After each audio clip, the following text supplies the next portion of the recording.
Salut tout le monde, c'est Antoine. Ce samedi 4 décembre, j'étais l'invité de CNews pour parler de l'élection de Valérie Pécresse à la tête des Républicains comme candidate à l'élection présidentielle. Alors dans cette émission, j'ai expliqué que Valérie Pécresse et les Républicains avec elle avaient abandonné la ligne gaulliste de la droite républicaine, celle d'un État planificateur et d'une France indépendante. Et puis j'ai aussi dit que avec les mesures que propose Valérie Pécresse, finalement, on aboutirait à une baisse des salaires des salariés de ce pays. Alors face à moi, il y avait deux personnes des Républicains qui n'étaient pas très convaincantes. Je vous laisse regarder cette émission et comme toujours, je vous retrouve à la fin. Antoine Léaumont, bonjour, vous êtes orateur national de la France insoumise. Est-ce que vous suivez ça de loin ou vous vous intéressez de près à cette investiture, les Républicains ? Bon, honnêtement, j'ai suivi ça d'assez loin, mais bon, je constate le résultat. En réalité, ce résultat, on ne sait pas trop le commenter, puisque c'est deux lignes qui sont assez similaires entre M. Sautier et Mme Pécresse. C'est des degrés dans la droite extrémisée. Et finalement, on va avoir une situation politique dans laquelle cette droite, qui était jadis une droite républicaine, va être partagée entre le libéralisme à tout craint de M. Macron et des propos toujours plus outranciers type Zemmour. Donc finalement, le seul avenir de cette droite-là, c'est de se faire siphonner par l'un et par l'autre et d'être réduite dans cette campagne à pas grand-chose. On regrette un peu la disparition de la droite républicaine, gaulliste, qui défendait le rôle de l'État, qui défendait la planification, qui défendait un rôle pour la France dans le monde. Et désormais, on se retrouve avec un espèce de mi-chemin entre Macron et Zemmour. Donc je ne promets pas un grand avenir à Mme Pécresse, même si je n'en aurais pas promis un beaucoup plus grand à M. Ciotti non plus. Vincent Jeanbrun, sur ce plateau, veut vous répondre. Oui, c'est dommage, surtout quand on dit qu'on suit ça de très loin, de déverser autant d'aigreur. La vérité, c'est que ce soit M. Macron, que ce soit Mme Le Pen ou que ce soit M. Mélenchon que vous soutenez, on voit bien que eux avancent seuls, désunis, sans équipe, sans beaucoup de soutien.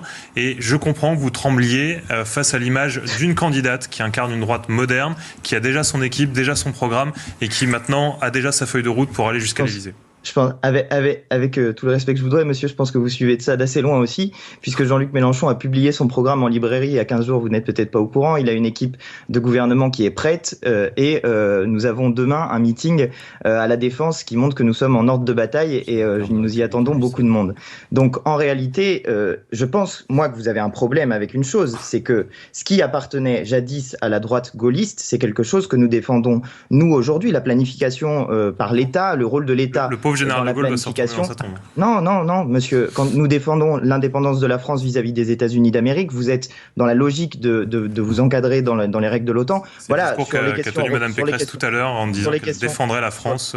Sur les questions européennes, c'est la même chose. Sur la question européenne, c'est la même chose. Elle dit qu'elle veut être une Madame Merkel. Les Français n'ont pas envie d'une Madame Merkel ni d'une Madame Thatcher, puisque le résultat de leur politique, c'est la perte des droits pour les salariés, c'est la diminution du rôle des salariés dans l'entreprise, la baisse sur le long terme des salaires. Donc, si c'est ça que vous voulez défendre avec l'augmentation de la retraite à 65 ans, allez-y. Mais les Français ne seront pas derrière vous pour vous suivre.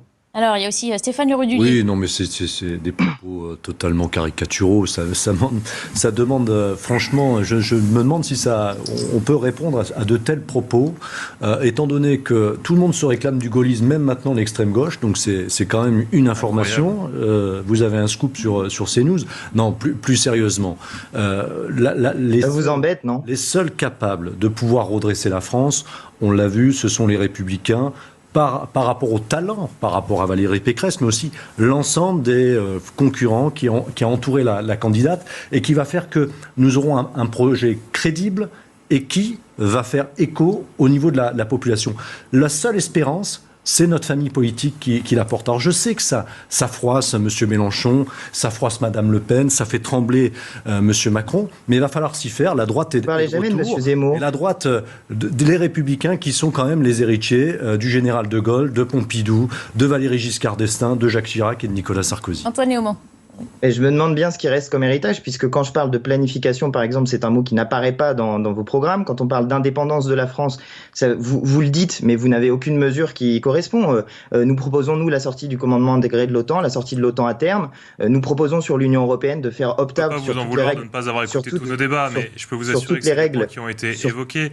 Et vous avez pour seul programme la créolisation de la France. Pardon de vous le dire, ce n'est pas notre projet de société. Nous avons un projet de société extrêmement clair. Nous avons une ligne politique économique qui est crédible, contrairement à un certain nombre de vœux pieux. Vous voyez, monsieur, simplement, vous dites qui mettront à terre l'économie française. Les vœux pieux, donc on est bien heureux de ne pas être d'accord et de ne pas réussir à vous convaincre de voter pour nous ce soir. Nous sommes sur deux projets différents qui auront la possibilité de s'affronter désormais dans le cadre de l'élection présidentielle. Si je peux répondre simplement, parce que quand on est à distance, c'est extrêmement difficile. Vous dites que nous sommes sur des vœux pieux. Je vous donne des mesures concrètes. Par exemple, la planification. Par exemple, l'augmentation du SMIC à 1 400 €. Par exemple, la retraite à 60 ans. Par exemple, la 6e République. Tout ça, c'est des mesures concrètes. On est très loin de l'héritage du général de Gaulle quand vous parlez de 6e République. Si vous voulez parler du financement, il y a des gens qui ont beaucoup d'argent et que nous pourrions taxer davantage. Par exemple, nous proposons le rétablissement de l'ISF avec merci de tomber les masques, effectivement. Davantage de tranches que ce qu'il y avait avant pour la porter à 8 milliards d'euros au lieu de 3 milliards d'euros. On peut financer notre programme économique. C'est assez facile en réalité. Il suffit d'aller chercher l'argent là où il est, dans les poches des riches. Et évidemment. Merci. Mais nous avons clairement un programme qui est différent, je ne dis pas le contraire, mais je dis juste que par rapport à ce qui est censé incarner la droite républicaine, vous n'êtes pas dans le créneau de ce qu'était la droite gaulliste. Je peux vous assurer, monsieur, que nous sommes totalement dans la droite républicaine et que nous avons la décence et le respect vis-à-vis des électeurs de leur faire des propositions chiffrées, crédibles, qui leur permettront vraiment de croire dans nos propositions et dans l'avenir qu'on dessine pour la France. Vous voyez le problème, c'est que vous dites « nous faisons des propositions crédibles et chiffrées ». Lesquelles, s'il vous plaît? Je n'en ai entendu aucune sur ce plateau. Moi, je vous en ai donné plusieurs. Augmentation du SMIC, 6e République, monsieur, retraite à 60 ans. Quand vous dites vous n'avez augmentation donné, dans tout notre échange, vous n'avez donné aucune mesure que vous proposez. Je peux vous répondre, je vais vous dire. Aucune. Donnez-moi une seule mesure que vous proposez. Une proposition, certes, augmentation du SMIC, elle n'est pas concrète.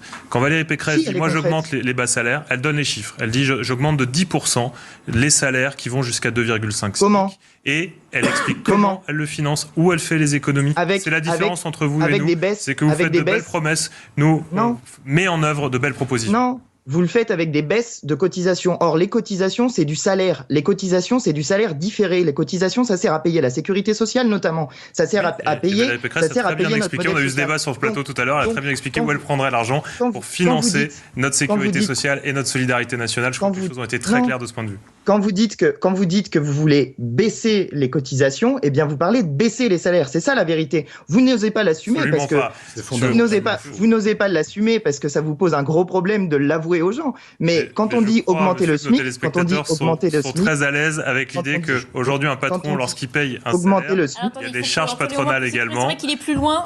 Laissez-le juste finir sa phrase avant de lui répondre.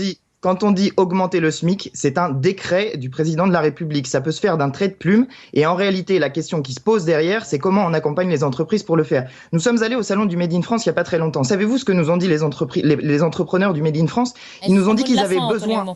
Ils nous ont dit qu'ils avaient besoin de ces augmentations de salaire, puisque précisément comme produire en France coûte plus cher, pour trouver un marché, ils ont besoin que les gens soient mieux payés. Voilà un programme global. Nous voulons mettre en place également des mesures protectionnistes. C'est terrible et merci de me conforter dans mes valeurs économiques de droite.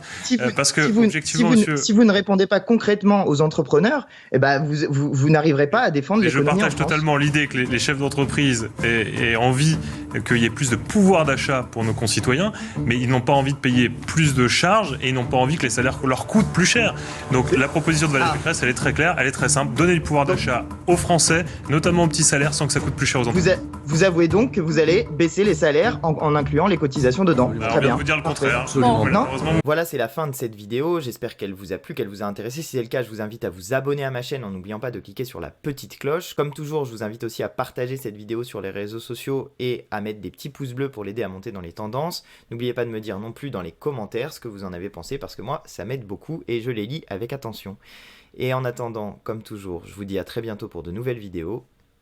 Allez, salut!